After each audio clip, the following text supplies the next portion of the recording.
Welcome to the Crimson Circle Show. And you could be listening or watching from a number of different places. You could be watching from crimsoncircle.com, where it's audio or video, if you dare. Or you could be listening in from the awakeningzone.com. And if you're listening from there, there's a chat room where you can talk and carry on and rant and rave about what we're doing while you're listening. So welcome to the awakeningzone.com. And last but not least, some of you might have found us through Blog Talk Radio. Welcome. Thank you, everyone, for joining us and this amazing live Shambra audience here in snowy, liony mountains of Coal Creek Canyon. Live audience. Thank you. Can you hear the wild joy going on in this room? Yes, I think so. So thank you to everyone for joining us. And we're here because we think we want to be here. No, we know. We feel we want to be here to have a message from Adamus Answer as channeled by our dear, my beloved Jeffrey Hoppy. Are we ready?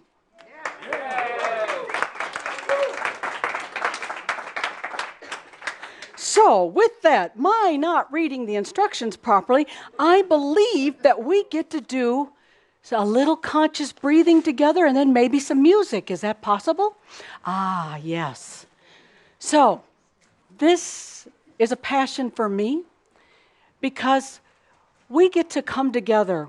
We've got this beautiful group in this room, Coal Creek Canyon Community Center, and we've got people literally from all over the world listening, participating, coming together. And what I love about this is not we are one. This is each of us is here sovereign, celebrating together. So I invite you, with all that you are, to breathe deeply and fully into you. To breathe the conscious breath that fills us, each of us, fills us with energy and joy. And when you really breathe deeply, you can so easily feel yourself connecting with all that you are, allowing your body, mind, and soul to flow with each breath. Each of us breathing, receiving in this now moment, opening to the beauty of this now moment.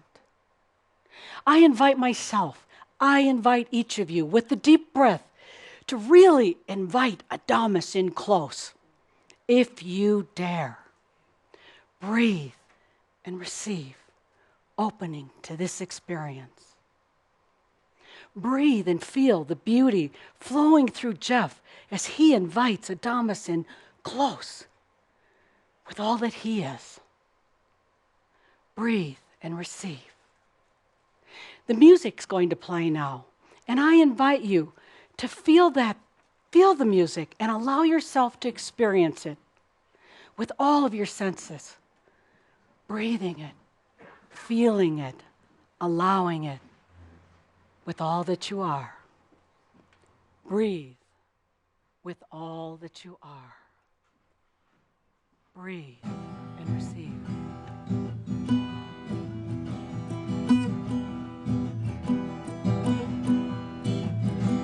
The man in the wilderness, he asked me, how many strawberries grow in the salt sea? But I answered him as I thought good, as many a ship as sails in the wood.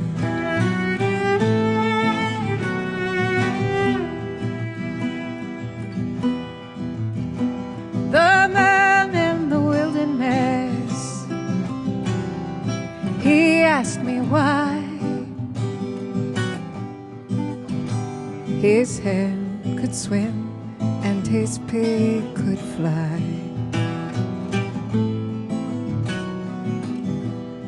And I answered him as I thought best. They were both born in a cuckoo's nest.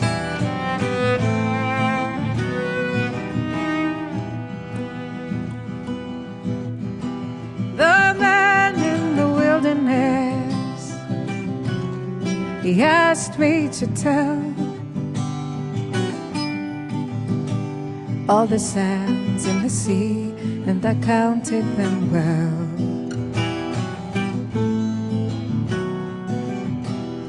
He said with a grin, not one more. I answered him, you go make sure.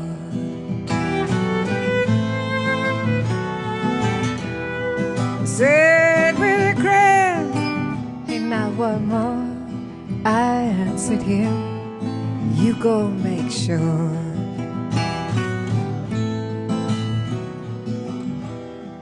I answered him, you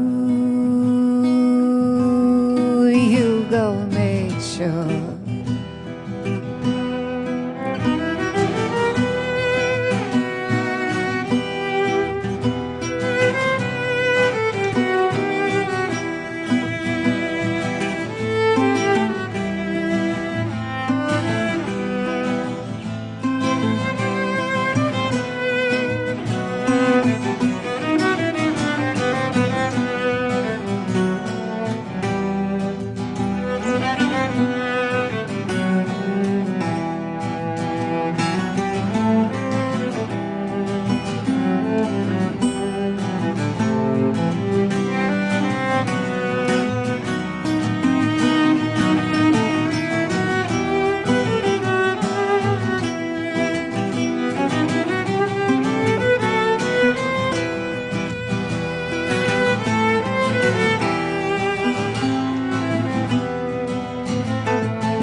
I am that I am. Adamus of safe and sovereign domain.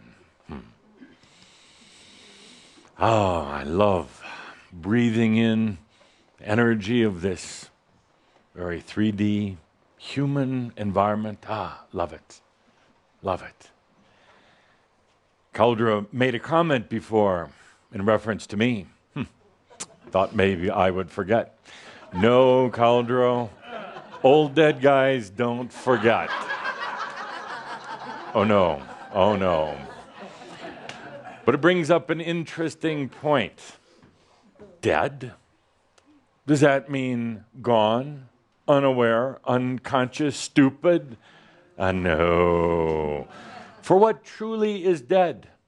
What truly is dead? When you're in a human body with a human mind, but not aware of how you're manifesting and creating your life, not aware of how and why things happen. What is truly dead? Being in a human body, or being me. And isn't that the point? Isn't that the whole point? Life, death, fears, safety, awareness. Isn't that truly the issue? And isn't that the very reason? Oh, Sandra, coffee, goat's milk, please, warm. Thank you. There are goats up here. There's mountain lions. Go find a goat, milk it. And that brings up the very point. 300 years ago, we closed the mystery schools after many, many centuries of operations. We closed them because we had gone as far as we could at that time, because of consciousness at that time. Very thick, very difficult. Manifested by religions that were pursuing us, trying to burn our centers, close us down, torture us, run us off. So we closed them because we also found that those who had reached a certain point of what you would call enlightenment, thank you. Not goat, but not cow either. Odd chemical. Odd, strange way to drink one's coffee. So we closed the schools because those who had gotten to a certain point of enlightenment were leaving. They were just leaving the physical realm. Some of them would return for another lifetime or 2 or 3 or 4. But they got to a certain point, not even a point that you're at. And then they left. Too difficult, too unsafe, too challenging, and too seductive to go to the other side.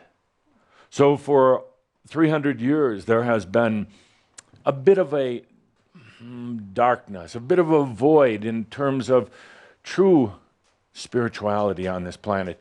Yes, indeed, there have been study groups, more than world share of religions. There have been an occasional channeler and a mystic from time to time, but truly a group or groups of humans that would allow their embodiment, their enlightened embodiment.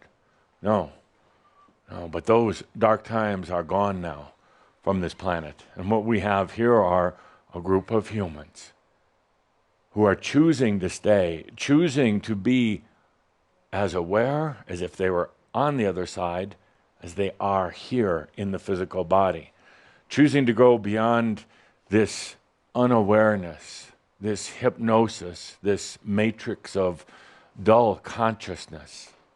And it's you, and others, of course, but it's you. Not always easy. It presents its challenges, and quite a while back I said, even just 5, I'd be happy to work with just 5. And what we have here now are a lot more than that, a lot more than 5. We're coming to this age where, this age you have dreamed of, coming back into the physical body, and not just talking about spirituality, not just going to your weekly meditation group. Nothing wrong with meditation unless you have to be in a group and have to do it at a certain time and have a certain discipline. Meditation, as I've said so many times before, is in every moment, in every breath. What is it? It's awareness. It's consciousness. That's all it is. Why do they spend countless hours in strange seated positions and many times suffering in this thing called meditation? To try to gain awareness. There's an easier way. You allow it. You allow it. Let it be with you in every moment. Everything you do. It's called consciousness in life. Embodied consciousness. Aware of the I am, I exist at the core. And then aware of this reality, this beautiful sensual reality. Indeed, I'm on the other side. I get to peek in, pop in now and then, but indeed there is nothing quite like being here and on this planet, the sensual experiences that one can have. And can you imagine now doing it consciously? Consciously. Having experiences of your choosing. It's not that it's going to be without challenges. Mastery does not mean there's not going to be outside challenges, but there is inside balance. There is consciousness, and mastery is humor. It is humor. Being able to smile and laugh at all the things going on around you, and even at yourself, with good humor. Not sarcasm necessarily, but with good humor, smiling, sarcasm. You read the example of sarcasm? Is that what you're saying? I can't quite hear. Sarcasm. Sometimes sarcasm is biting humor, negative humor. You like sarcasm? Yeah. Oh, then laugh about it. That's what we're here for, and that's what we're doing. A few housekeeping notes before we get into today's shout. First of all, a very happy birthday, my dear. Thank you. A gentleman. Wait, I want to feel the hair on my hand. A gentleman never kisses the skin. I may be an old-fashioned guy. Be nasty like Jeff. I wouldn't dare do that in public. Thank you, Adamus. Indeed, How perfect. That was so wonderful. When a true gentleman kisses a lady's hand, one hand behind the back.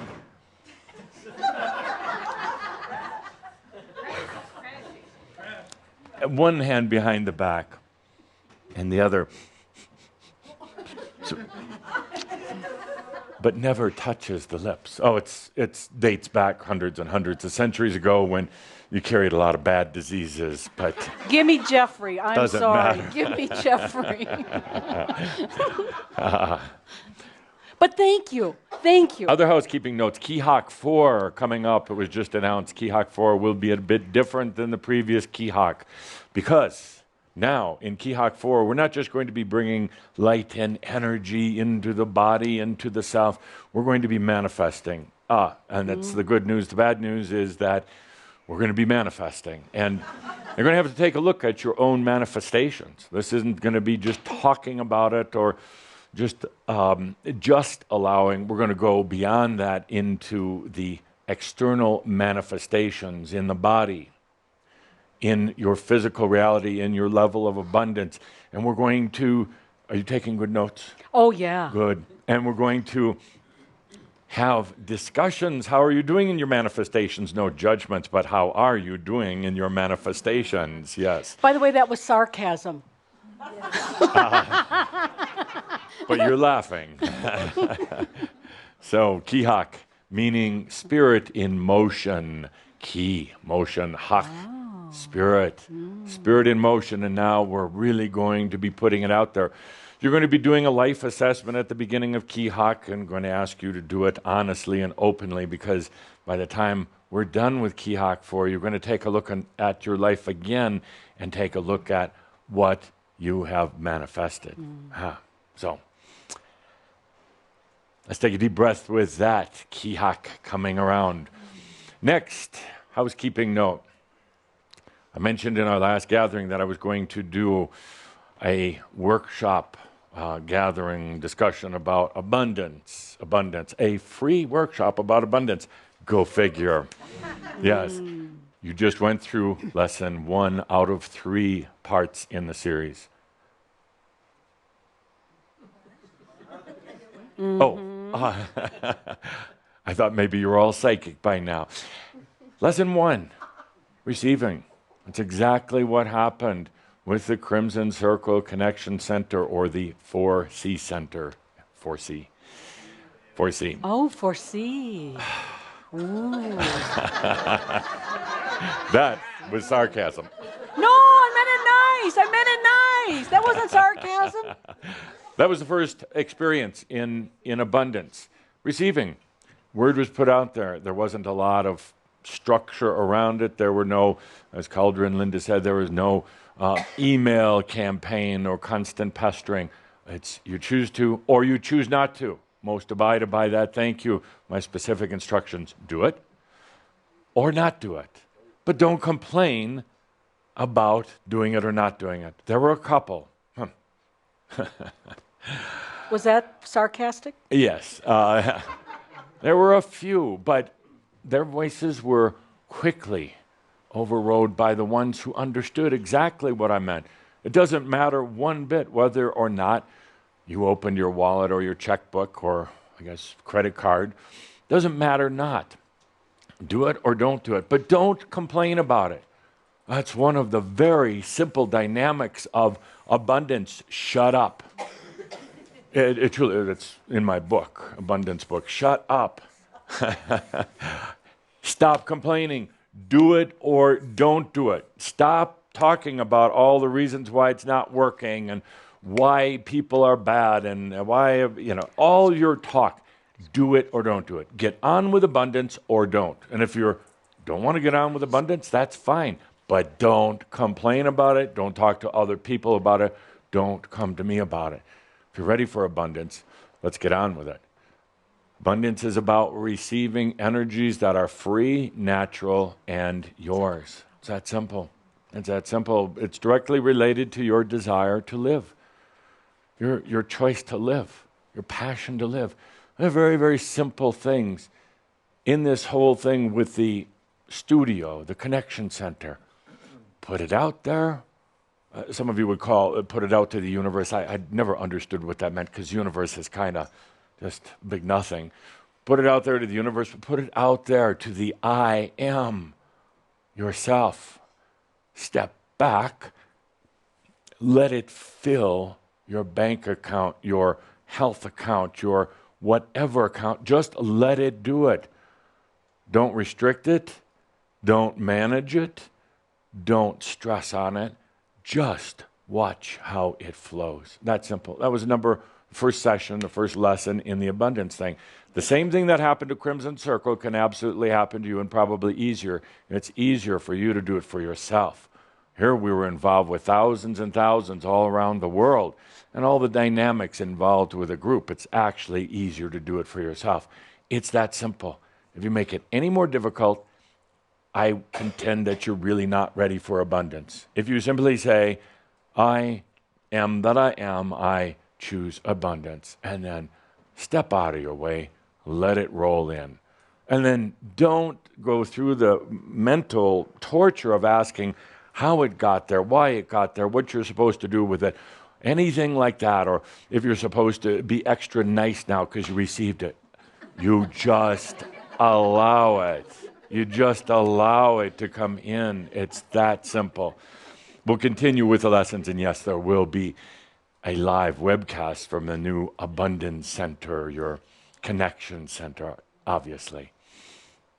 So those being the housekeeping notes for today.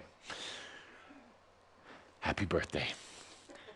And many, many, many, many, many, many more to come. So let's begin with this. Why don't the changes come like that? Why don't they come like that? In other words, why don't you go from being in this, in the more unconscious human state and suddenly into the enlightened state? Why? Sure.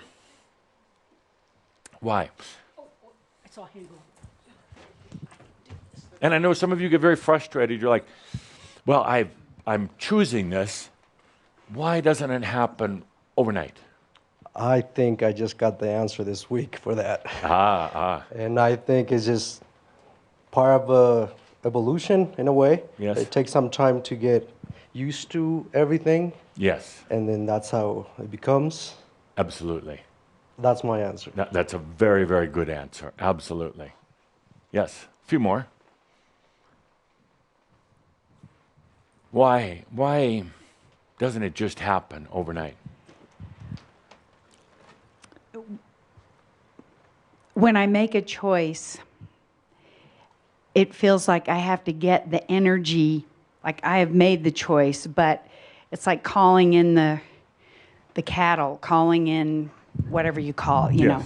Why don't the cattle just show up right just then boom, and there? just Yeah. right here, right Yeah, now. It's the energy shift. It feels, I don't know how many more different ways to say it, but it's hard to, not hard, but it just takes time to get the energies going in the direction of your choice. Does it have to? Well, if I'm doing a big project or something, sometimes it feels like I need, I'm calling in the cowboys. I mean, I need You got you know. cows and cowboys. And, I just moved to Colorado. I don't know. It was dolphins and sailfish earlier, but Yeah. And now yeah. cows and cowboys. Cows and yeah. cowboys. Yeah. Call them in. Yeah. Lasso 'em You're in. getting with it here. Yes. Yes. There's many wonderful things about this part of the world. Yeah. Interesting. As a side note, what called you here? The cows and the cowboys. The cows and the cowboys. I haven't met him yet. I'm looking for a cowboy though. To cow or Denver, a to cowboy? Colorado, from where I moved. What called you here? It's something unconscious. I've How about making it conscious? But stop. See, what's happening is you go up here. The answer is already here or wherever. But you go up here, and then it gets constipated. And it, well, no, constipation doesn't mean just that. Constipation means restricted and smelly. So you get constipated. So try from here. Why did you move to Colorado? Quick. because I wanted to. Oh, okay, good. The energy of this, I was just drawn. Drawn. Okay, good. What drew you? You'll find out by the end of this, and then you're going to go, I knew it. I knew it. You're going to, why didn't I say that in front of everybody? I knew why, and I should have said it, because then you'd have blown the next hour and 15 minutes that we have together, because I had to stop right there and said, yep, that's it. Okay, thank you. Good. Why doesn't it just happen like that? My answer would be because we don't get out of the way.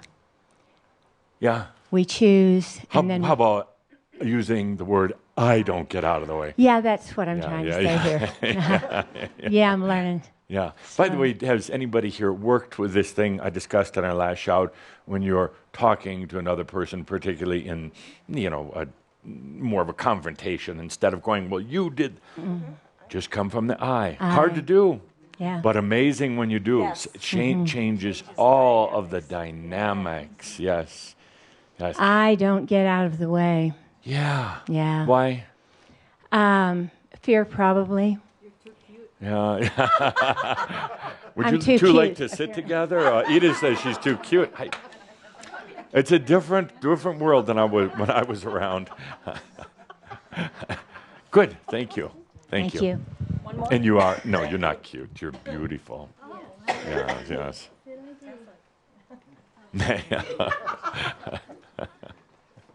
Oh, I love humans. Next. Yes. Your belief system? Let's stand up. Master, stand up. Your belief systems and And I'll overlays. sit down. Belief systems and overlays, sure. What's the belief system? Why don't you just believe that it's all going to happen right away? How many do you want to get into? As many as you want to get into. How many do you want to get into? I want to remove them all. Yeah. Why don't you?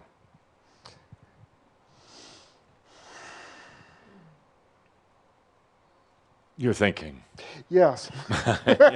You see, and please take note, because you all do And it. that's You all stop part of and think. The answers are right there. As I said, you're going to, by the time we're done today, you're going to go, I knew that. So one of the things is that we're going to be doing is thinking from a different place. And it's not even thinking. We'll get into that later. So why don't you just remove those overlays and beliefs? Could I tell you? Please. They're serving you. You love them. Yeah. Duh. Yeah. Otherwise, they wouldn't be there. Anything in your life, oh, I've said it over and over, anything that's there, any problem, any situation, it's serving you. Limitation and beliefs are serving you because they kind of keep you held in, because you think you're going to splatter all over the universe if you let go. You think you're going to be in so many parts and pieces over all of creation, never be able to pull yourself together again, and like some bad psychic science experiment, and so you hold it in, but it actually is pretty safe when you open up, much safer. And one other item was, how many games do we want to play just because? We? That's associated. We? We or I. We, engineering man? Good, thank you. Excellent. One more. By the way, I love interaction. I love being with each and every one of you, all of you who are watching, and I love this. Sorry, my dear. Even if you're not here in Coal Creek Canyon, I love the fact that we can talk and joke, and we can even gossip, and we can have a grand time. The interaction is satisfying, rewarding for me, and I hope for you. Okay, let's continue. One more. Why? Why, oh why? Edith. You told us a very brilliant. And you have, yes. You told us a very brilliant thing last time. You said, Just last time, my dear? well, I beg your pardon, every Yes. time. Yes. And it said, put no cause before yourself. Yes. And I think that works very well for each and every one of Yes. us. So, how about answering the question? You're flattering me by telling me how brilliant I am. But the question is, how come you just don't do the mastery like that? We do. Can't you tell? We? Here we are, we're all masters. We? Yes, I do. We do it. I Good. do it, you do it, Good. everybody does it. No, David, just his let's stay beautiful to wife, you. Stay everybody with does you. it. Stay with you. You know, you're kind of going around the table Yes, here. indeedy. You do it. I do it. Good. Leave it at that. Period. Edith does it. I can see T-shirts. Sorry. He does ascension, enlightenment, enlightenment. And Edith, it's a beautiful thing. It is a beautiful thing.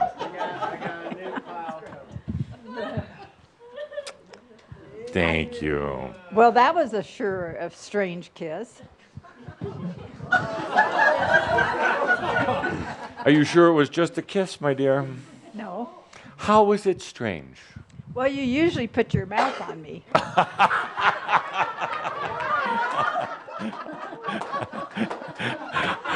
This is going to go into the bleepers and bloopers version of the shot. Yes, I do, Edith, but I do ask you to keep it between us. Oh. It doesn't have to be. You see this camera right there? It caught what you said. I beg your pardon. That's not all you begged for. Shameless. Mastery is being able to laugh at all that life holds. All that life holds. So let's do one more. We're having so much fun. Yes. And if any of you are offended, leave. If you are so spiritually stuck that you can't laugh a little bit, this group of masters, we're in this amazing sailing vessel off to the golden times, and there's no room for sourpusses. So, yes. Yeah. For me, what I have found in the past couple months Yes. is that my orientation is changing Yes. because it's a new orientation. Yes. The old orientation was kind of hardwired to the mind. Yes, yes. And so I've been in a process of consciously going through my days, reorienting where my consciousness is coming from, and it is not here for me, it is here. Yes. How do you go about reorienting? You have to stop. You have to take the time. No, let's not. You. No? Me? You. I. Me. You. How do I do it? Yeah, yeah. For me personally, the exercise I've been doing with myself is consciously breathing here into my heart center and allowing my consciousness to reside there and expand from there. Great. And spending more time there, here inside me, versus out there, and reacting to what's outside of me. So my orientation no longer is out there, although I'm still here. Yes. It starts here. Amazing. Thank Yeah. you. No, it truly is. And I talked about, Thank you. I talked about it in our discussion on reordering. It's also changing orientations, changing where you're plugged in and connected to things. You go through a phase of unplugging from many things, literally millions and millions of order points. And you unplug from those, it feels very awkward. There's a desire to try to get plugged back in. But what happens, the mind tries to plug back in into this reality and things it understands, where indeed you're actually not even plugging in, but tuning in, orienting to other things that are much more flexible, much more dynamic, and much more energy efficient. But there will be a period of time where you feel very disoriented, very disconnected, and that's exactly why. Which leads me to my point. Question was, why does it take time? Why don't you just snap your fingers and get that enlightenment? Number one, it's compassion. Compassion for your body, because your body, when it was in its old ancestral DNA, could not have handled that rapid of a transformation, could not have handled that quick of a change, and it would have caused such a energetic imbalance that it could have led to things like, and very specifically, things like diabetes. If the body tries to change too quickly, the energy inputs and throughputs would cause diabetes. Secondly, cancer. It would, again, send stray signals throughout the body and cause cancer in certain parts of your body. So you're bringing it in, this new level of light energy, as you're making your changeover from your ancestral biology to your own true light body. And it's happening most of the time while you're sleeping, but sometimes in your waking state. Sometimes you feel that your body is going to help, but it's not. It's reorienting. It's changing. I ask you to invite those changes and allow those changes and stop asking all the time, what's happening to my body? Why am I sleeping long hours? Why can't I sleep? Why is it that I don't have the energy level I used to have? That actually is a good thing, that you don't have that energy level, because you would still be trying to get energy from old sources. You go through a period, a phase where you're disconnecting from the old fuel source, let's say an old coal-burning plant, and now you're going to be connecting to a very new, energy-efficient, clean source of energy. So there is that changeover, and there's going to be times when you feel that you have extra aches and pains in your body, and you think you're getting old, and it's not. It's about this intensive changeover. I said at the beginning that we closed these mystery schools 300 years ago because it was just too difficult to go through embodied ascension. Now, many didn't care. They said, I still want the ascension, and I don't care if I leave a day later. But you, my friends, have chosen to come into this lifetime to do it while you're in that physical body. So out of compassion to your body, you take these changes exactly how you're able to handle them. Compassion to your mind. Mind is the thing that's really having a difficulty with all these changes that are occurring. You're going beyond the way you've been thinking. And so often when we're gathered like this, all of you can feel the energy when somebody starts thinking. Everything gets focused up here. You don't have to be able to see auras or energies. It's even just body language, but you intuitively know it goes up here, and then they get stuck. You're going to a different way of bringing through awareness, intelligence, where it doesn't require the type of analysis or file retrieval, going back in and saying, now, what was that? I stored it back here in my memory. In the old energy, the old mindset, it's very associated. You associate everything with everything else, and you're going to be getting away from that, because in the new reality, there is no association.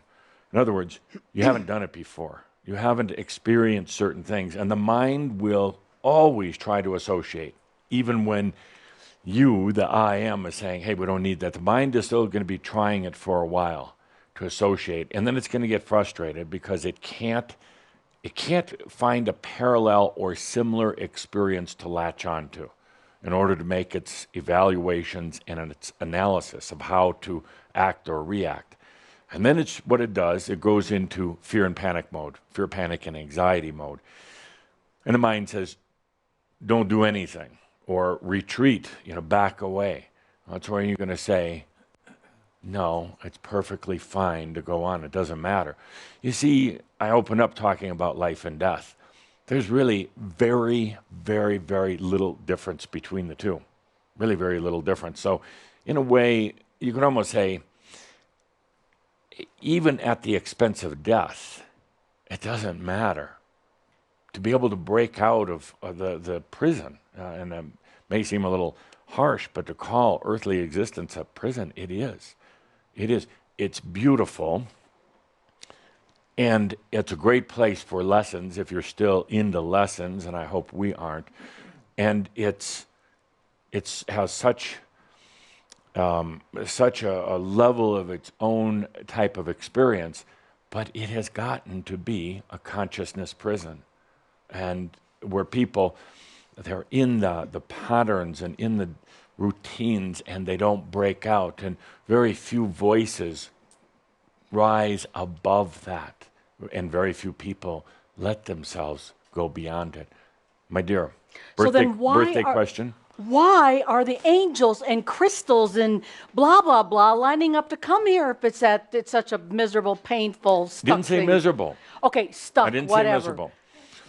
I said stuck. They're lined up here because the Earth, this planet Earth, but soon to be, I could say actually now to be, the new Earths that have also been created, and there are many, are the places you go for your enlightenment. This is where you discover in this planet, no other planet in all of the dimensions or galaxies, no other planet offers the ability to understand and embody the I am.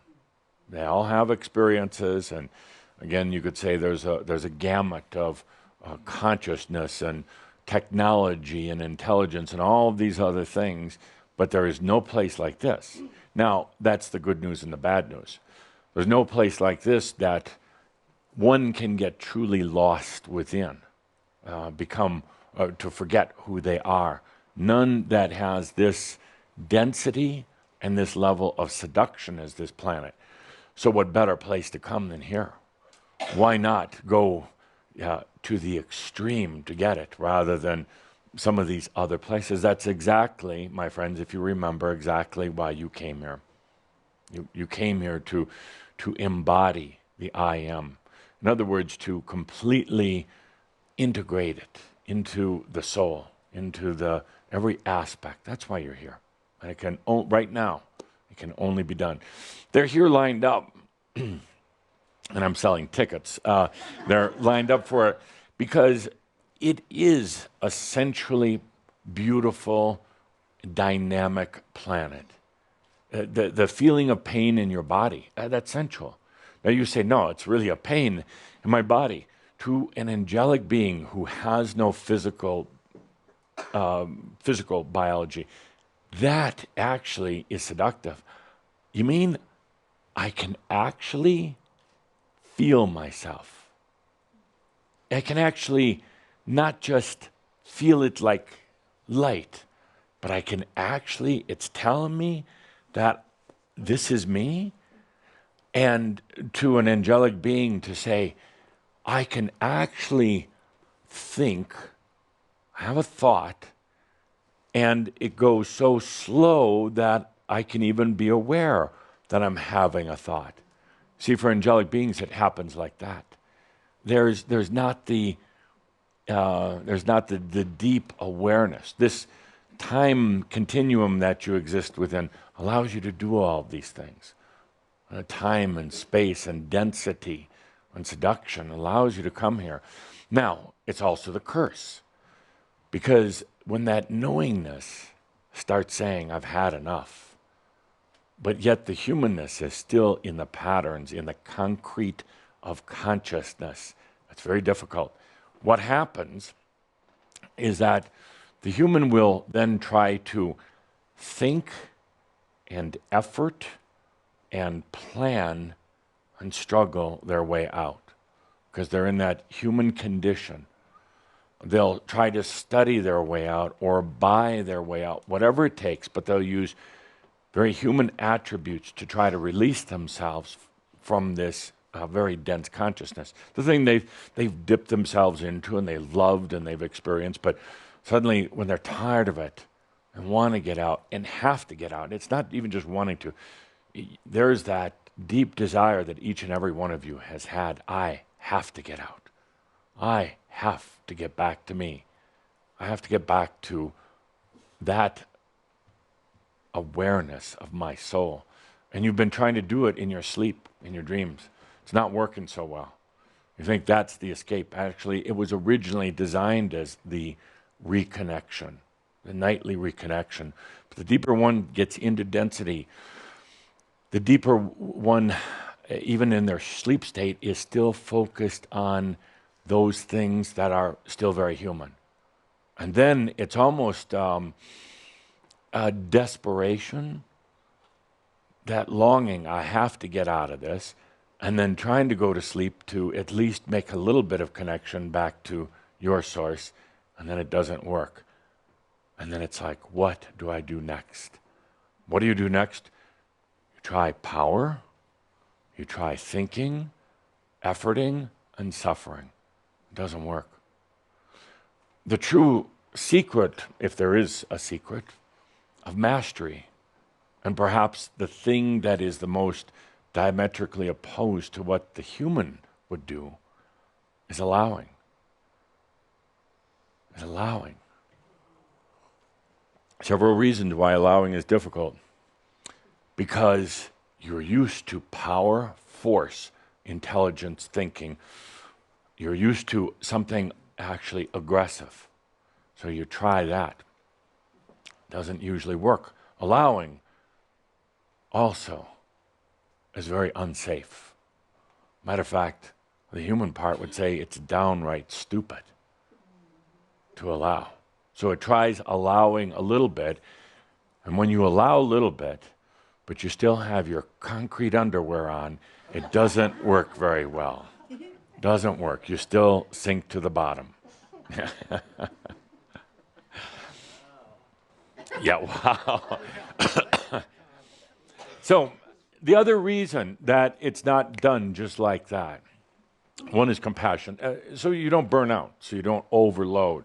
And it's challenging on the body. It's even more challenging on the mind. And the mind is, the mind is dense, and the mind is tough.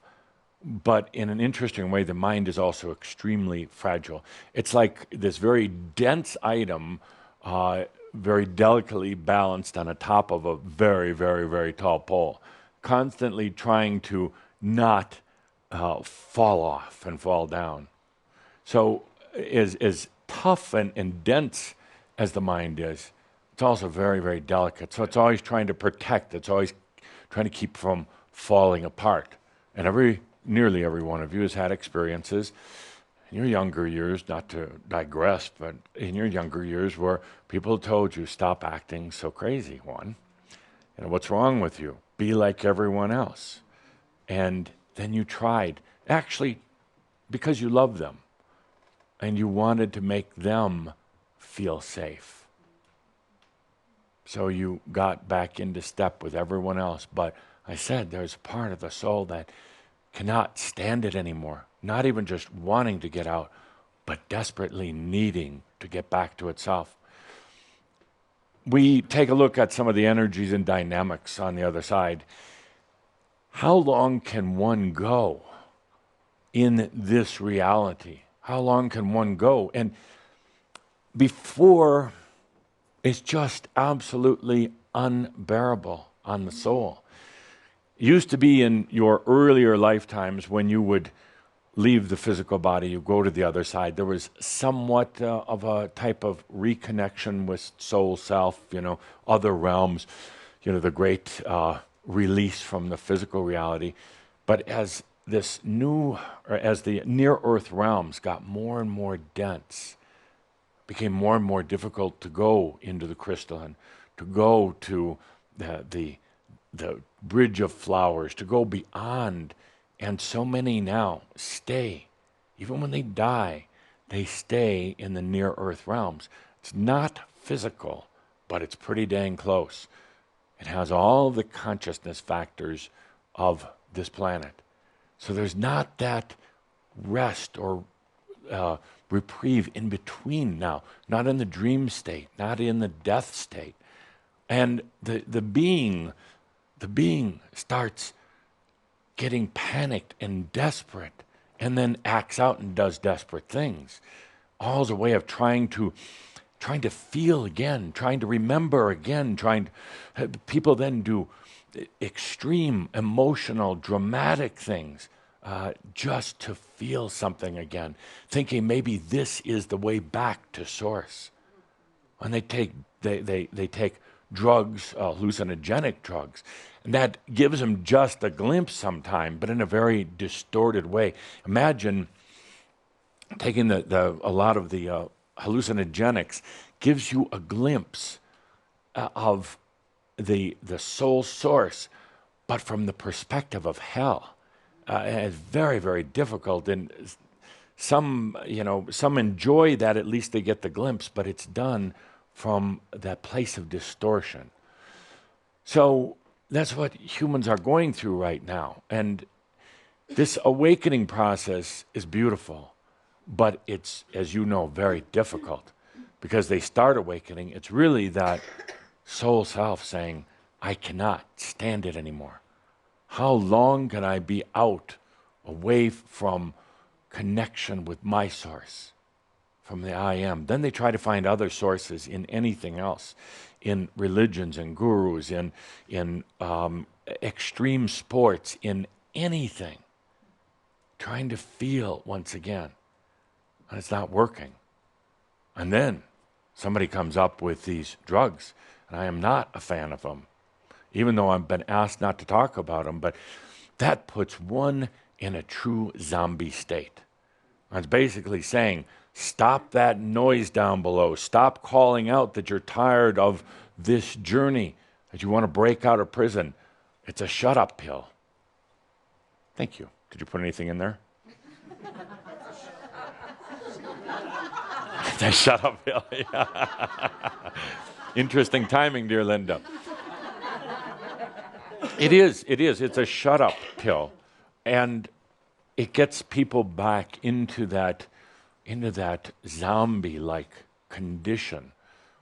Walk the line, toe the line, stay in the matrix, stop complaining.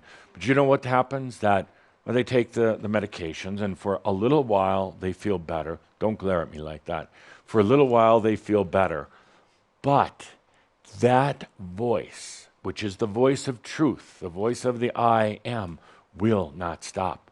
And it will keep saying, it's time. It's time. We have to get back. We have to reconnect to the source.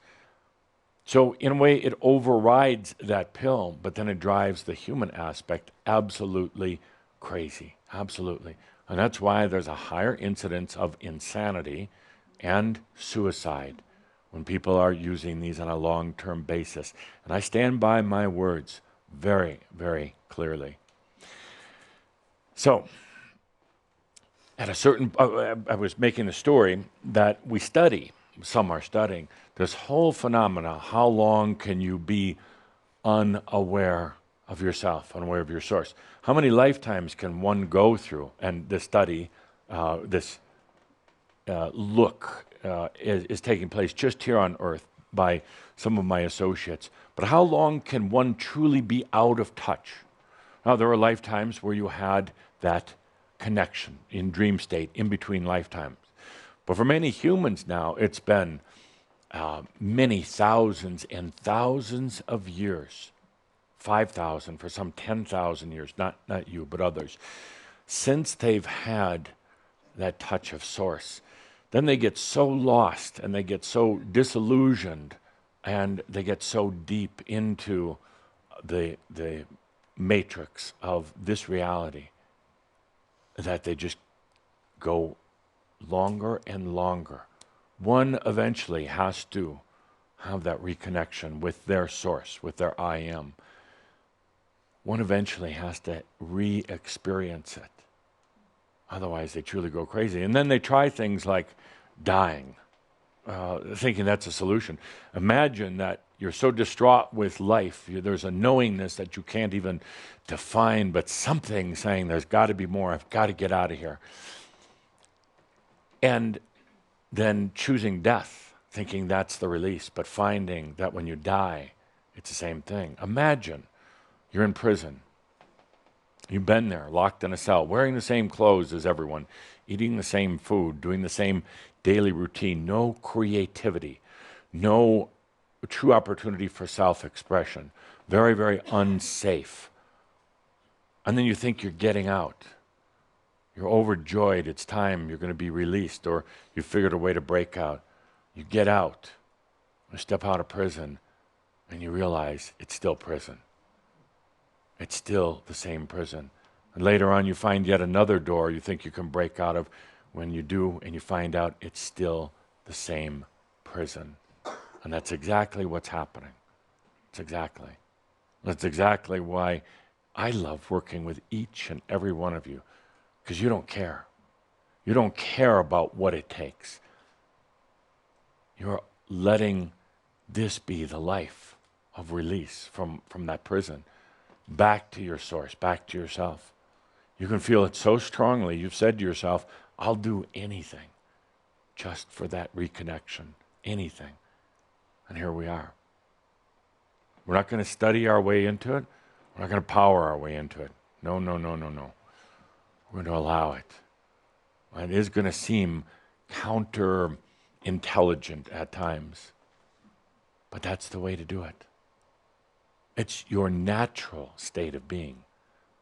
Not all the other games, not any of the other things. It's the natural state of being. So why don't we just, like that, make it happen? Compassion, so you don't burn out or blow up. It is also to allow yourself the experience, to know the experience. If it just happened like that, you would be without the real experience, without what you've gone through, without the deep realization of it. So you said, I'll go, fast isn't the right word, but I'll allow as much of it as possible so I can still be in the experience. So I know that experience so well, so intimately. I've gone through the thoughts and the pains and the challenges and the fears, so I know every little inch, every centimeter of that corridor of enlightenment. I know it upside, downside, all the way around. I know every demon and dragon that comes out. I know every trick floor. I know every nasty little trap that's in this corridor, and I can experience it. I didn't just breeze to the other side. I know every little nook and cranny, so that you can teach it to others. So you know it so well. It's not just rhetoric, that it's real. So you can be the teachers to the others. You know exactly, you're going to know exactly what they're going through and why they're going through it. You're going to know exactly, with the confidence of a master, that they will make it through that corridor of enlightenment. They will, no doubt about it. It's just what they're going to have to go through. And you're going to put it back on them when they're asking you all the questions. Master, what's it going to take? And you know it's totally up to them. And they're going to ask for the secret. They're going to ask for all the tricks. They're going to ask for all the macchio. What does it take to get through this corridor of enlightenment? And they're going to try feeding off of you, and they're going to try doing everything. And you're just going to stand there because you know that corridor so well. You know that they're going to get to the other side, and the experience that they have is going to be up to them. That's exactly what you're going to tell them. It's up to you. I know you're going to get here. It's up to you how you do.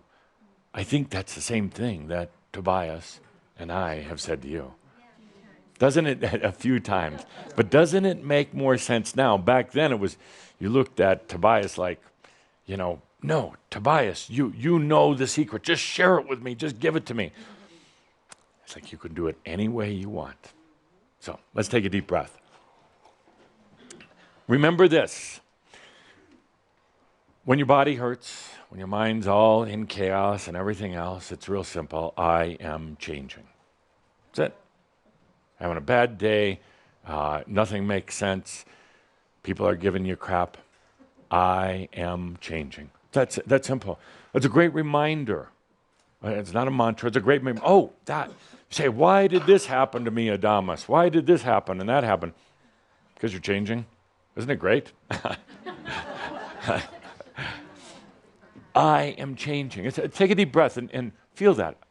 I am changing. That's why there's sleepless nights at times. That's why there's changes in relationships and geography, everything else. I am changing.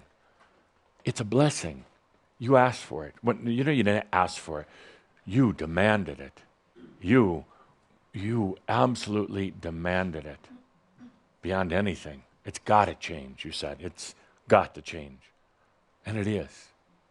It is. So as this stuff is happening, this is a beautiful story you're sharing, a documentary about enlightenment. Oh, I'm changing. Having one of those days, losing all your money. Hey, I'm just changing. Yeah, I am changing. So, sorry, another great T-shirt opportunity. Yeah, we'll have to set up a T-shirt press at your new center. Just cranking them out. Cranking them out. Okay, now let's get into the real subject of the day.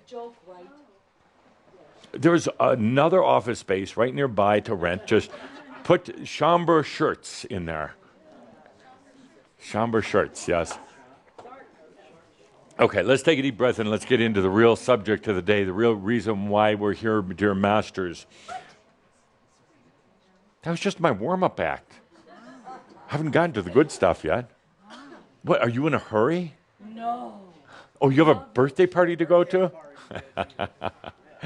So, the real subject, the real issue at hand, very simple, but complex.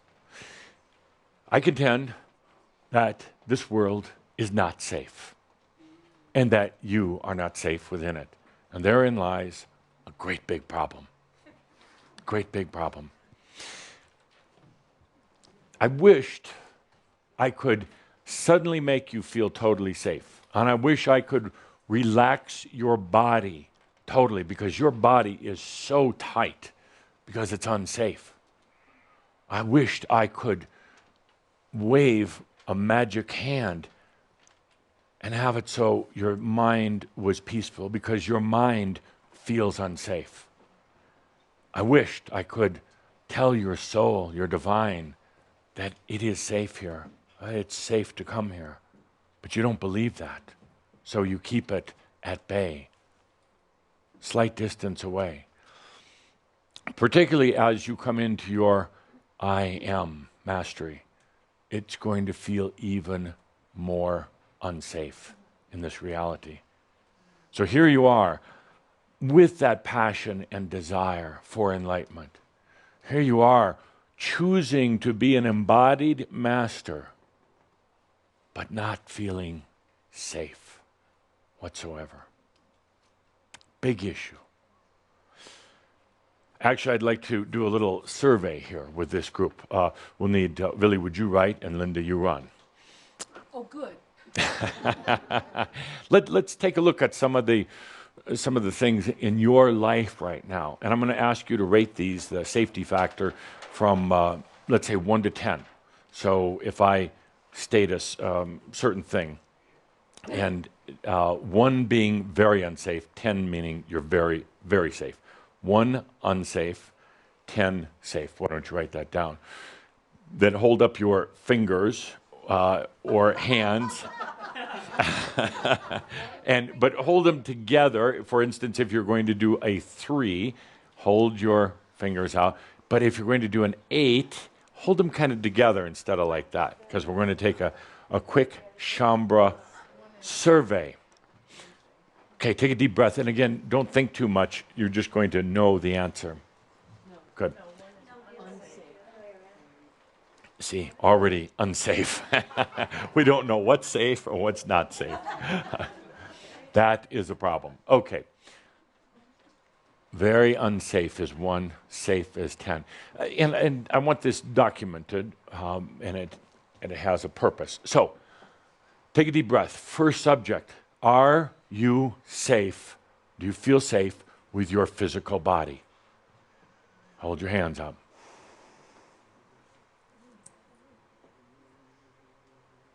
Pretty good. I would give that about 8. 8. Good. So you could just write body, just body, and that gets an 8. Now, either you're an exceptional group or there's a lot of macchio going around. Because your body is, up to now anyway, you're 8. Your body is the thing that betrays you, probably first and foremost. Your body could go like that on the way down the hill. It's icy, it's snowing out, and it's going to be dark.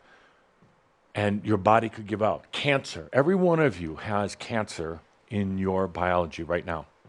It's a latent potential sitting in there right now, just waiting. Every one of you is carrying at least a degree of your ancestral biology, which has its share of problems. Every one of you is going to die, physical death. You say you're safe with your body? You could lose a limb tomorrow? And you say, well, but I'll just regrow it. Macchio, really? We got some other work to do before we get to that point. Your body gets big, and you can't lose weight. Your body is constantly needing food. How could you feel safe when your body has to be fed in every moment? And I could simply put my hand over your mouth, which I won't do. I could put my hand over your mouth and suffocate you. In 3 minutes, you're going to be dead. You feel safe in the physical body? I don't know. You give it an 8. Maybe you're exceptional. But that body is probably the biggest reason that you don't feel safe. Imagine if you didn't have to worry about the body. Getting in accidents, getting killed, getting bloody, disease, and all the rest of that. Life would be a whole lot easier, right? If you didn't have to worry about that body getting old. So maybe we should talk to more and more Shambra, but I would give the body about a 2. About a 2 in terms of safety. Having been in one many times. Now, you don't have to worry like I did about getting eaten by bears and mountain lions. Oh, I give it a 1. Okay. Next, take a good deep breath. Safety. Safety. How safe are you with your mind, your thoughts? Take a breath, think about it. How safe are you? And go ahead, show of hands.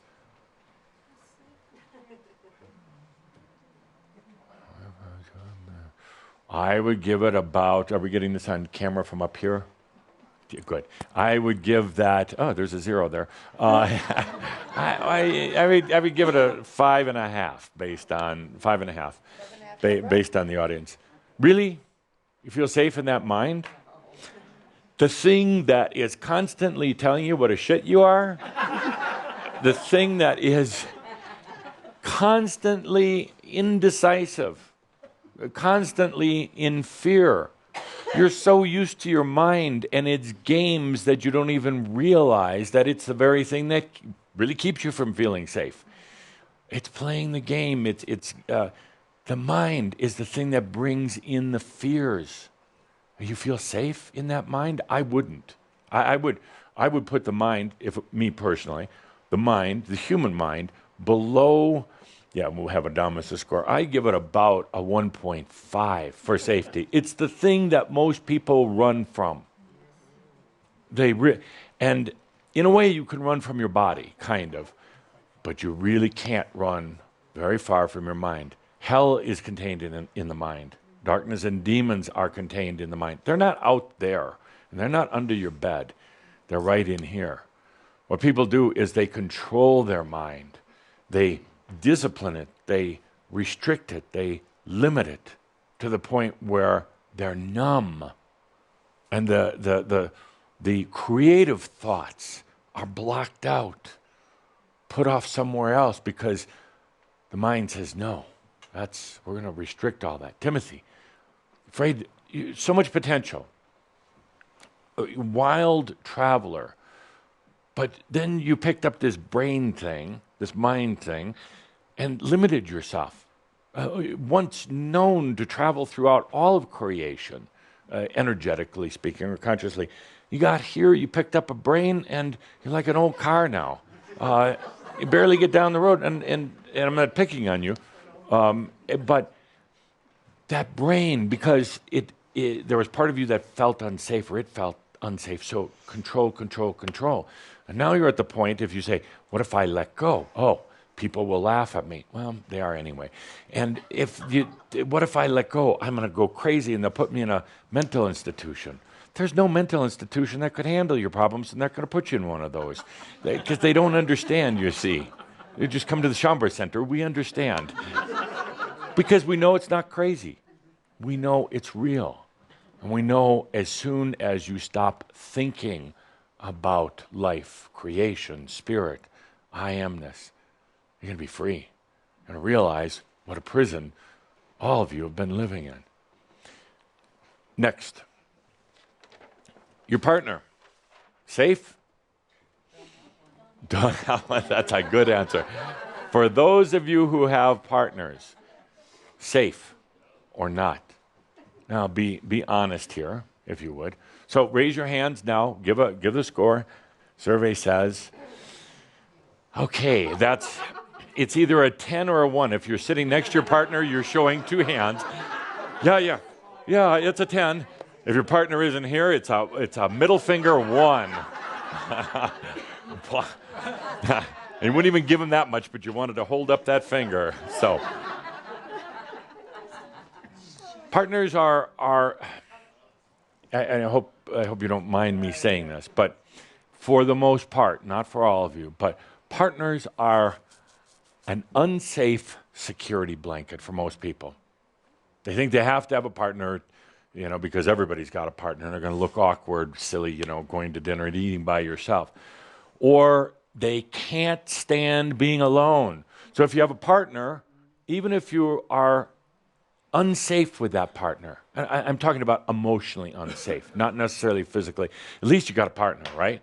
And at least you don't have to be with yourself, because that's probably one of the biggest fears that humans have. Oh my gosh, being alone. So there is an inherent unsafeness in partnerships, emotionally. Even the best relationships have their lack of feeling safe. It's a very weird dynamic. You'd rather have that partner in the house so you don't have to be there by yourself, especially at night. But they're in the house and it's like, when are they going to give you hell about this and that, and pick on you and be demeaning and condescending and make fun of this cult that you're in and everything else. Not necessarily unsafe. So we had a real divergence here. It was either about a 1 or a 2, or it was a 10. So I don't know. That's why you have a right.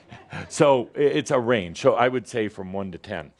I love partnerships. Number from 1 to 10 or your score? Chamber 1 to 10. Can't make up their mind. From my standpoint, I would give a partnership generally about a 5. About a 5 in terms of safety.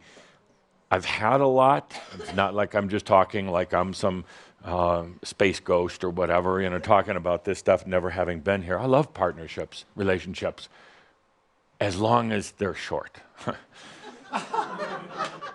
Well, it could be 8 lifetimes. It could be a lot of lifetimes, David, but, you laugh. Adamus. Yes, Linda. Oh, hi. Hi, Linda. You want to come and sit up here? No. People get trapped in the prison of relationships. Let's be truthful about all this. Relationships can be beautiful, but till death do us part? I don't think so, because I would die young.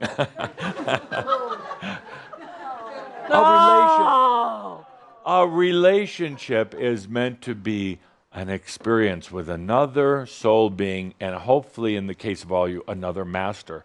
Don't pick one just to fill a space, unless you're very, very conscious of that's why you're doing it. Relationships are beautiful, but they can also truly inhibit you in your relationship with yourself. Once you have a relationship with yourself, you love yourself, my gosh, the relationships with others are going to be amazing. But right now, relationships are a very old habit. And I'm not saying walk out on your partner. I'm not saying that relationships are bad. I'm just saying take a look. Is it safe for you? Is it enhancing you? Is it giving, and are you able to give and receive, and are they able to give and receive? But generally, partnerships, not the safest thing either. Your job, safe or unsafe? Safe or unsafe? Your job, your career. Let's do a show of hands. Safe or unsafe? Jobs and careers. Well, we're getting better for some, sorry. So we rate there about a 6.7. 6.7. You're getting this on camera just so somebody doesn't believe I'm really just doing an assessment like that. Boom, 6.7. With a few exceptions. Jobs. Yeah, we're getting a little bit better, but jobs are, it's not, I wouldn't call it safe. Jobs are mundane, kind of. They're complacent, and corporations they've got it all down to science and behavior and the amount of square feet per person and their mid-management cubicles. And, it's not a lot you don't have to effort a lot other than the other people there and getting fired tomorrow because they're downsizing and because they've just been bought out by another corporation or their technology doesn't work anymore. But other than that, jobs are real safe. You rely on them for that paycheck. And without that paycheck, you'd probably starve and probably die. Your job is safe, really? I don't think so. I think you're complacent in your job, maybe. Best thing, I battled with Linda, now I'm battling with Cauldra. Take a look at jobs, really. Unless you love it and you have so much passion, you wake up in the morning, you're so happy to get there early and to interface with your coworkers. And it's my boss coming in the door. I'm so glad to see you. What can I do today? I don't think that there's too many Shambhar that really have that. A few, yeah. I'm not saying to quit your job, but we're talking here about safety. Are you safe when you go into the office or your job or your work? I'm not talking about the light falling down from the ceiling hitting you in the head. I'm talking about emotional safety. I'm talking about abundance safety. I'm talking about, can you walk into your office as a master, as a David McMaster in your case, can you walk into your office as a master and allow yourself to be who you are? It doesn't mean getting up on a soapbox and talking about what you learned at some recent seminar. I'm talking about being in your mastery. Or do you suck it in? You hold it in because others may not understand you. Office is not too safe. At least if you have your own business, you are creating your own destiny. At least it's got some excitement to it, and you can control, you can manage or manifest your destiny. Still not terribly safe, but it's kind of exciting. It's like getting in a race car rather than sitting in a traffic jam. Most jobs are like sitting in a traffic jam. You really don't get anywhere, but you think you are. Having your own job, what you love doing, is like driving a race car. So next. What would your score be? Oh, my score, jobs. I'm going to give it about a 2. Very unsafe. But you're led to believe that it's safe. It's okay. You can go in there and you're not going to catch a virus or a disease. Really? It's the best place to catch it. So let's see, what else do we have? Let's talk about your parents. Were you safe with your parents? Were you safe with your parents? And this goes back to from the time you were born, let's say, up until today. I thought that was funny. Are you safe with your parents? Were you safe let's define it. Were you safe growing up? So, hands. Oh, some. Man, we have a range here. We have a real range. We have some chose well, chose their parents well. I would say overall that's about a 3.8. 3.8. No, it just clicked up a little bit. Online is coming in. It's a 4. It's a 4, yeah. Safe with your parents. This wasn't a particularly, for most of you, not a particularly grand time. You relied on your parents to provide for you, of course. Sometimes they did, sometimes they didn't. You relied on them for the emotional support, the encouragement. And a lot of times they didn't. Not because they were bad parents, they were tied up with themselves, with other things, or because they liked your brother and sister better than they liked you. So, so not particularly safe. So you learned, you developed survival and safety skills. Well, what were those? Well, they were walls and barriers. They were retreats. They were limitations. And when you started first acting like the I am, like the master, at a very early age, and all hell broke loose because of it, and you retreated, partly because actually you didn't want to make them feel unsafe with what they were feeling was odd or unusual behavior. The ability to see other things, angelic beings, and the natural elementals, and to be able to communicate with them, and to be able to see what was going to be happening, what were the potentials of happening on this planet. When you expressed that, it wasn't very safe. Now, a lot of you say, well, I don't remember that happening. That's exactly right. You don't remember, but it happened. It happened. You went to such a shutdown, you don't even necessarily remember an event or the events that happened, but I was there. I saw the shutdown that occurred. So, safety with your parents, there are some exceptions, and there are some exceptions to any of these, but I would give it about a 3. About a 3. Not particularly safe. Some of you rushed right in to find the first family or followed a karmic family in. Karmic families are not really safe families. That's another good t-shirt. They're not. You're acting out a lot of old things. So we could go down the line. We could talk about, are you safe in your car? Let's try that. Safety in your car. You're driving. Are you safe in your car? Take a good deep breath. And Shambhar says, are you safe in your car? Yes. Okay, this is probably the highest of all. We're at about a 7.2, 7.3. Okay. Safe in your car. Safe in your car. Now, actually, in a strange way, even though you're out there on the road and there's thousands of other people, somebody could have a heart attack driving down the other lane at any moment, or somebody could be on drugs or whatever reason, and poof, it's all over with. But actually, you do feel fairly safe in your automobile when you're driving, because you're driving. It'll probably go way down as if somebody else was driving. Probably go way down. But you're driving. It's you. You're maneuvering in all this chaos. But you know, a funny thing happens when you're driving is your intuition kicks in. Yeah.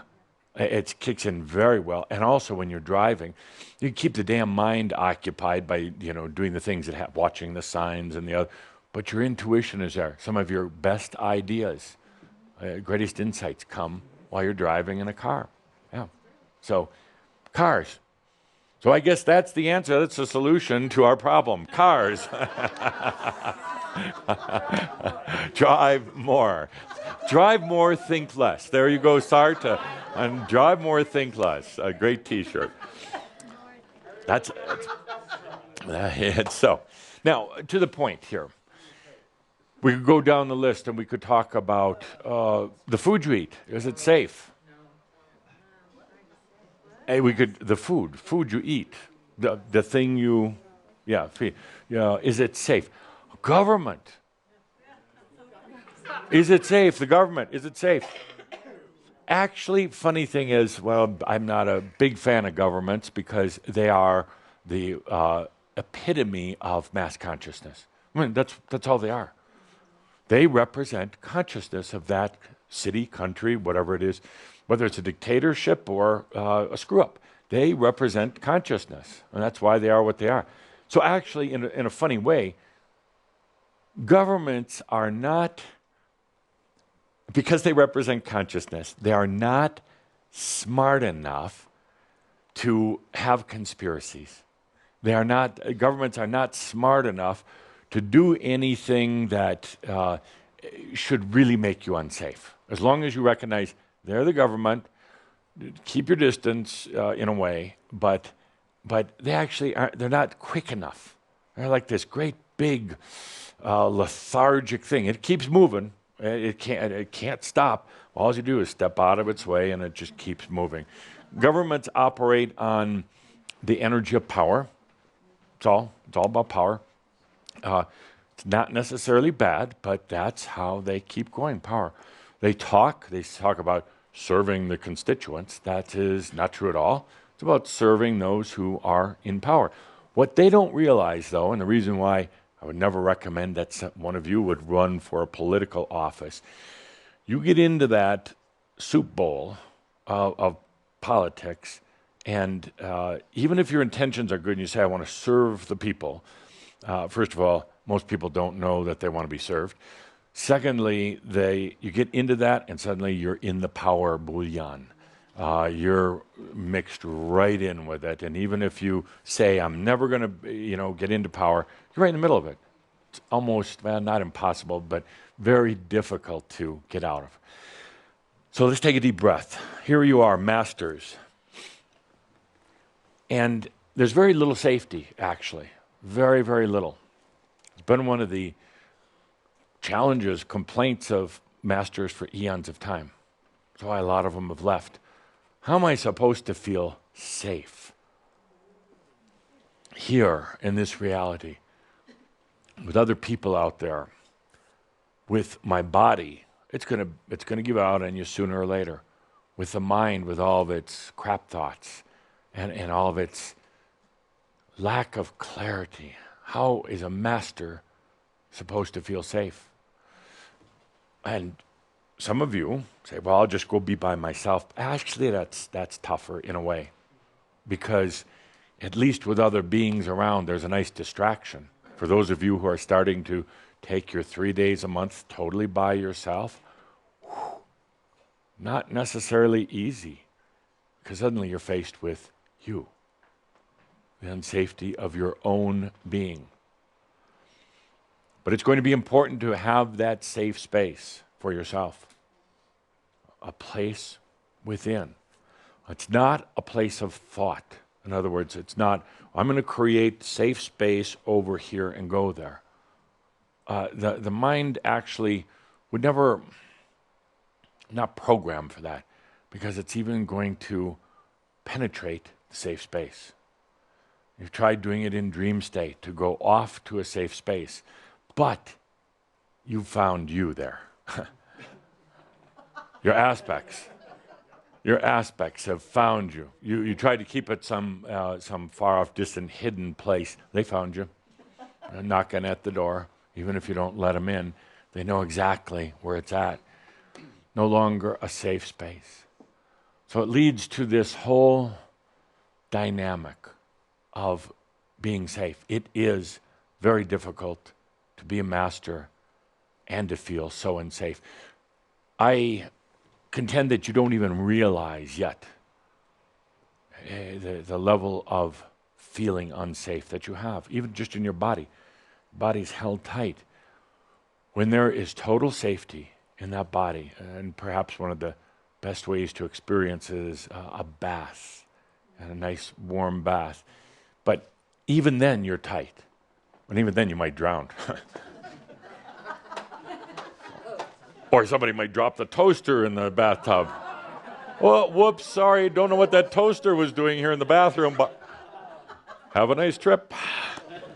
So, if you don't really realize yet the level of unsafety that you operate in, and you've managed it. You've buttressed yourself. You've found survival skills. You've found ways to hold all of these unsafe things at bay. But you know, and I know, that they're right at the door. They're right at the door. And so you keep yourself more and more and more restricted. And even the mind, try to quiet the mind down. That's kind of like an exercise in fertility. I mean, you can play tricks on your mind to make you think that you're really quieting your mind down, but it's all a mind game. I'm quieting my mind down. I'm quieting my mind. I'm quieting my mind, quieting my mind, quieting my mind. And you think that you're quieting your mind, and it's crap thoughts. But you're not. What you're doing is playing hide and seek. And you're going to run over here and hide, and then the crap thoughts catch you again and say, you're bad. Oh, you got to run and hide again. There is almost no peace. There's almost no rest in this. So how do you find that safety? How do you find you can't think about it. You can't say, I'm going to think about my safe space. I am safe. It doesn't work. Safety has to be real. It has to be real. In order to let yourself open, Timothy, and to let yourself be that embodied master, you can't hide. You can't hold back. Because the true mastery, the creativity, the joy is just going to come out. But if you're not feeling safe, Jane, not going to work so well. And you're going to be constantly frustrated with yourself, constantly wondering why it's taking so long for this enlightenment, constantly wondering when I'm going to give you the big answer that's going to solve all the problems. It's about feeling safe in an unsafe reality. This reality, amazing, sensual, but very unsafe. They didn't tell you that before you came here, did they? Very unsafe. So let's take a deep breath and let's explore safety for the moment. Lights down, and let's have some nice, safe music. Not the kind I played at our last gathering, which I had fun with. I liked it. But some people didn't feel so safe. Let's take a deep breath. And between now and our next gathering, I'm going to ask you to be conscious about safe. Not trying to make things safe because, well, you really can't. You can't make the world around you safe. But I want you to start looking at the things that have caused you to put up the walls, create the barriers, whether it's in a relationship.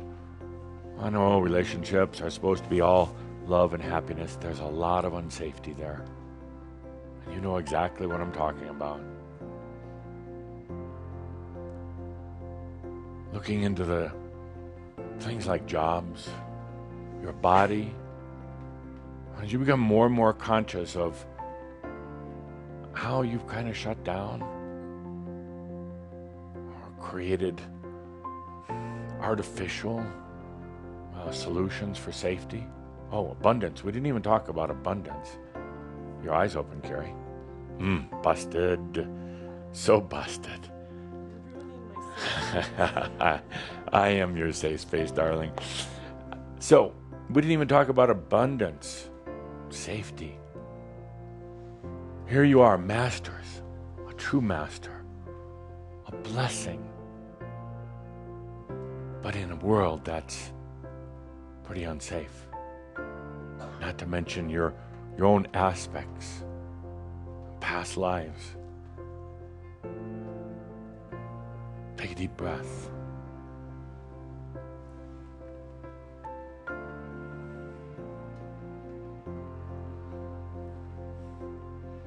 Now, this isn't about trying to go and create some little Makio place of safety that you can go rushing into anytime you're in trouble.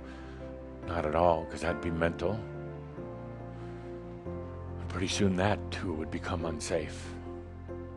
We're trying to create this nice little place in your mind, nice little cottage out in the middle of a forest, and it's all Safeville. Pretty soon that would get holes in the roof, infested by termites, cockroaches, and rats, and burned down. So we're not going to do that.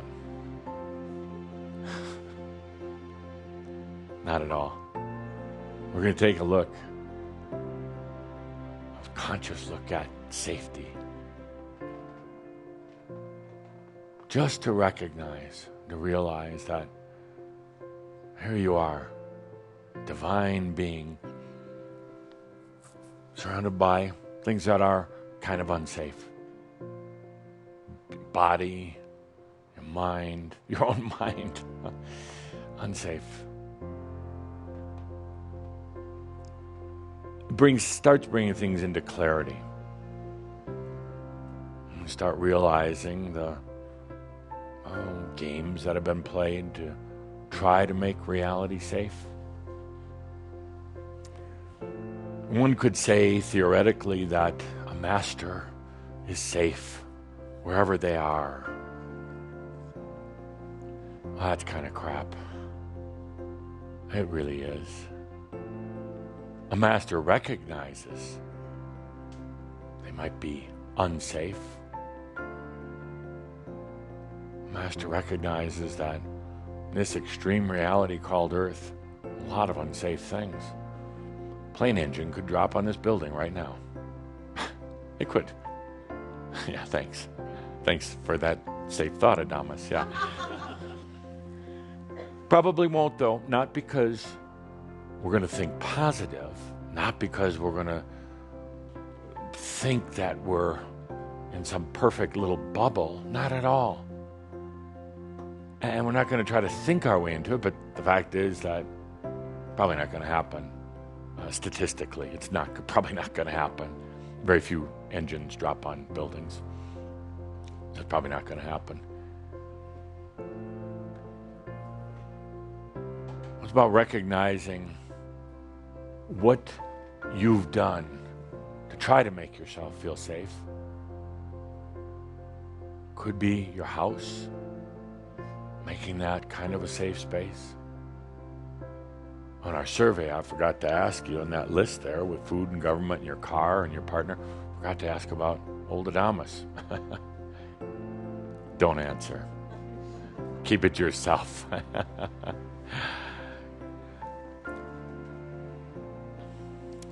Take a good deep breath. We're not going to try to make unsafety go away.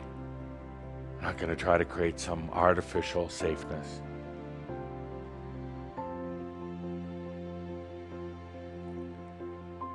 As long as you live here in this body, in this reality, there's going to be things, there's going to be factors. The fact is, you're probably going to not encounter about 99.999% of the unsafe things. You might worry about them, but you're actually not going to encounter them. Probably never actually happen. A few things might.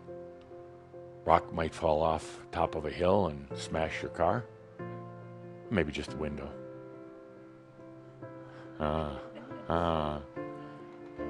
But let's talk about the real safety, not the outside world. Let's talk about you, yourself. Not real safe in there. Not a lot of, confidence, I guess.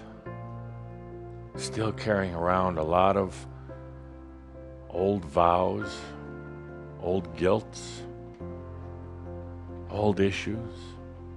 They're kind of hardened inside of you, like pillars of a temple. They've just become kind of the structure within the consciousness. Sure, there's a lot of things you've done wrong, so you think. A lot of that, I will never do such and such again. But they actually do kind of become the mortar and the bricks of your consciousness, stuck in there. It might have served you at one time. That's a long time ago. How can you feel safe when you're still carrying around the past? How can you feel safe when you're still bringing up things that happened 10 years ago, 50 years ago, 5,000 years ago? How can you feel safe when you keep going back to the memories of the past? How can you feel safe when there's those constant reminders, whether it's from your aspects, from your mind, or even from your heart, about what you did wrong, failures, hurts to others, judgments about the way you raised your children, lies that you told to other people because it was more convenient than telling the truth? How can you feel safe when you're still carrying around those things? Makes the outside world look pretty safe in comparison, actually. How can you feel safe when you really record those failures? And those are the tapes that play when you're trying to do something new, creative, fun. But you have these tapes playing from the past. I failed at this. It's not safe in there. Not safe.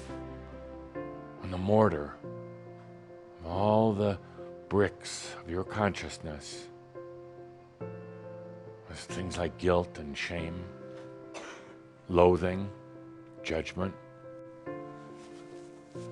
and it keeps together a very false house of consciousness. I say, but if I take away that mortar, all the walls are going to come tumbling down, and we couldn't have that happen now, could we? What would happen to me then? Plus, you're invested in all the bricks and the mortars of your human consciousness. So you just keep adding more bricks and more mortar, hoping that someday this craziness will end. And it can. It's going to cause a big rearrangement of things. It's going to cause those walls to come tumbling down. But, my dear friends, what if those walls came down? Even if they come tumbling down, what a tremendous implosion, dust, debris everywhere. But when that dust and debris cleared, there were no more walls, no more prisons, no more fears, no more feeling unsafe. What if beyond these old walls and bricks of consciousness was a true freedom of the I am? Even in an unsafe world, but no longer unsafe within yourself.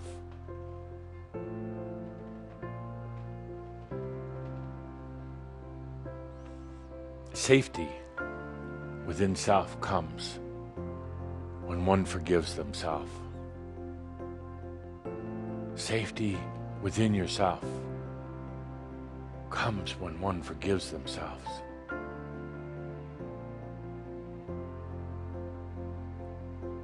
Forgiveness may be not what you think it is. Forgiveness isn't saying, oh, I did these bad things, now I let it all go. No, dots can't be connected that way. What forgiveness in mastery is wisdom. You see, wisdom. When there is such a wisdom in you, wisdom, first of all, that you're never going to do those things again that you did before. You're not going to repeat it. Wisdom that you've learned from each and every experience. Wisdom that you're not going to be going back into low consciousness, dense consciousness. Wisdom that you are divine. Wisdom that you exist.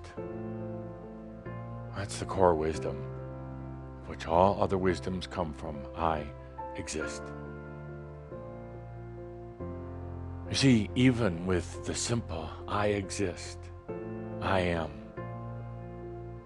that is an expression of forgiveness. I exist. I am that I am. That is forgiveness.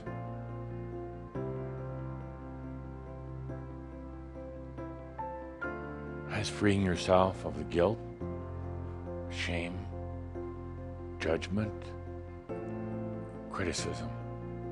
I exist.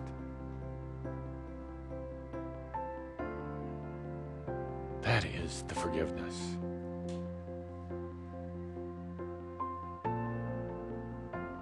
I exist. This isn't a mental thing. Not a ceremony you have to do, sprinkling water over your own head to forgive. Forgiveness. It's really the wisdom. That's what sets you free. And the wisdom is, I exist. That's the safe space. It's not a little room in a big house. It's not a little thought that you can run back to and try to repeat to yourself. It's a feeling. It's a reality. It's a knowingness. That's the safety. Take a good deep breath. One cannot feel safe when they are not forgiven within themselves.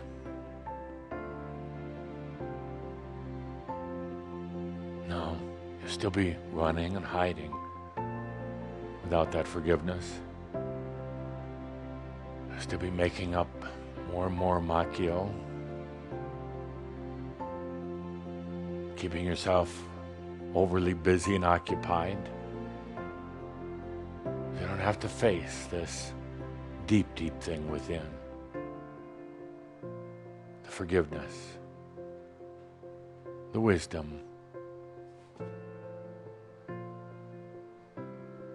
the release. Take a good deep breath. Good deep breath into this moment. So I asked before why we don't just snap our fingers and have all this mastery stuff happen instantly. It's for the experience you just went through, that deep realization of forgiveness. It's not like a church religious forgiveness. It's the wisdom. It's actually tapping into your own wisdom. That's it. Tapping into the I exist. That's it.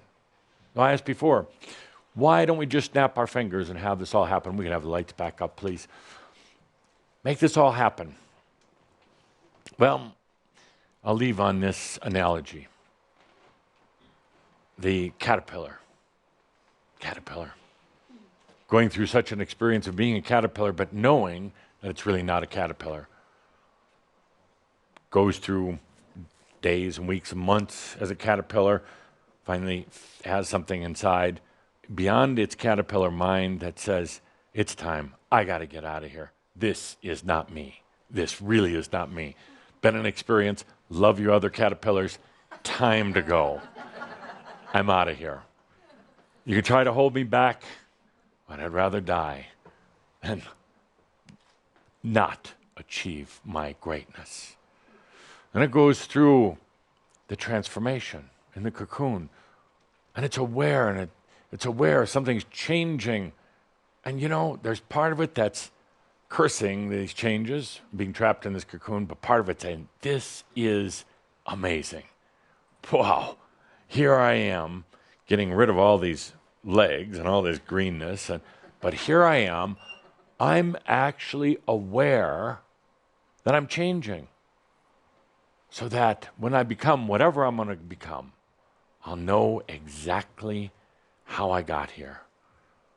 A caterpillar saying to itself, yeah, there's part of me that's, oh, geez, what have I done? What have I done? I could have just been another caterpillar. Part of the caterpillar going, shit, I thought that was unsafe. This is really unsafe. Because nobody has a manual on how to do it. And I did hear somebody say there is a red caterpillar called Satan pillar that's going to get me because I've let myself, but I don't care. I don't care because I cannot stay like what I was. I know there's something more, and I haven't been able to define it. I haven't been able to articulate it, but God, you too, God, caterpillar God, you're a bunch of bullshit. There is something beyond God. And I know it, and I'm going to find it no matter what. And in this knowing this, I also know that in spite of the fact that this is an unsafe caterpillar world within my being, all is well in all of creation. Thank you, dear Shambra. Be safe. Be safe. Thank you. Thanks. Thanks, Josh.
Wonderful.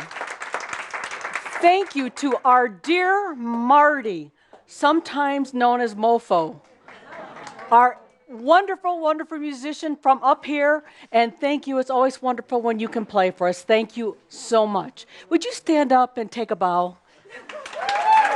Thank you. Thank you. Really beautiful. Thank you so much. So, thank you. I hope that each of us can be with the I am, I exist, and be in that safe place. So, thank you for joining us. By the way, a special hello to Norma and Garrett who aren't able to join us today. Lots of love to them and deep breaths. So, we'll be back here, same time, same place, different day, April 5th. So thank you. Particularly big thanks to our wonderful staff who never gets acknowledged. Can we slam the cameras around possibly? And we have this great staff that makes this happen with ease and grace. They work their butts off and it's awesome.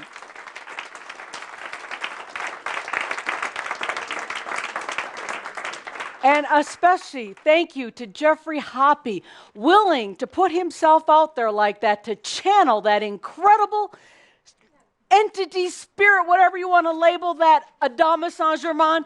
Thank you, Jeffrey Hoppy. Thank you, Adamus Saint-Germain. So, thank you. Thank you. See you next time.